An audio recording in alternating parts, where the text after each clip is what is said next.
So, The Walking Dead has finally made it to Dead by Daylight, and alongside the arrival of Rick and Michonne are, of course, 6 new perks. But these perks are just a bit on the underwhelming side. Some in terms of their strength, and some just due to the situational requirements for them to even be useful. Between the two characters, Michonne's 3 perks are definitely on the stronger side, and in particular there's one perk of hers that I do like.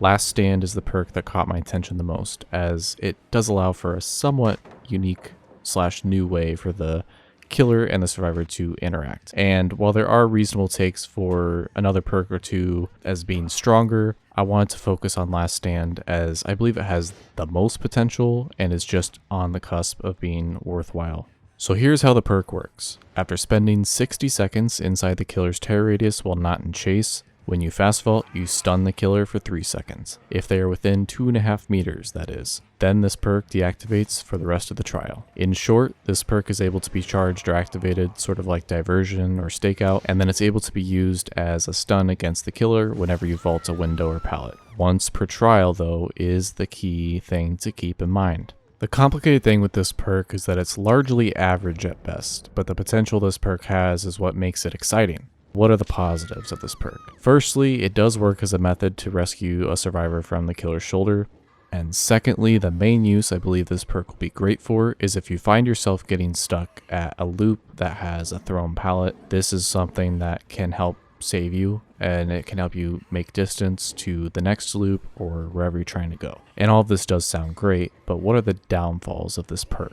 Well, the first downfall is pretty obvious. There's a limit of 1 use per game, and this prevents players from wanting to use this perk because honestly there's just other perks that can accomplish a more reliable result multiple times in the same match. Main examples of this being pretty much any exhaustion or haste perk. Next, it's not so secret that more and more of the killer roster has either a ranged attack or a dash mobility power that allows the killer to hit you before or during a vault. So this perk is probably only going to be useful against more basic killers or in very niche situations.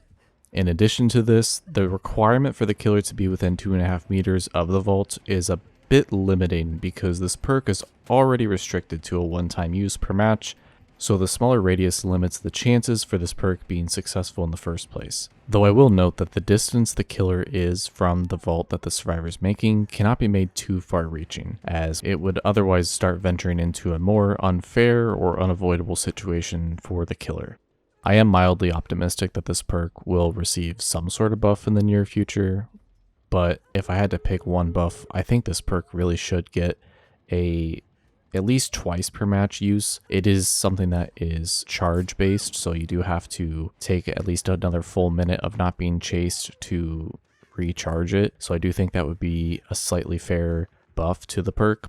But if there simply is no way to make this perk usable for more than once per match, then the other one buff I believe this perk deserves is for the stun time to be increased to at least 5 seconds. That way when the perk does get used once per match, it feels just slightly more valuable. Regardless of whether this perk actually does get any kind of a buff, at the bare minimum for me, I am just looking forward to making unsafe drop pallets a little bit more tolerable to deal with, as this perk should be able to do at least a mildly decent job in potentially helping with that. That is, unless it is a ranged killer, then this perk might lose any potential worth. Potentially, at least. Thanks for watching.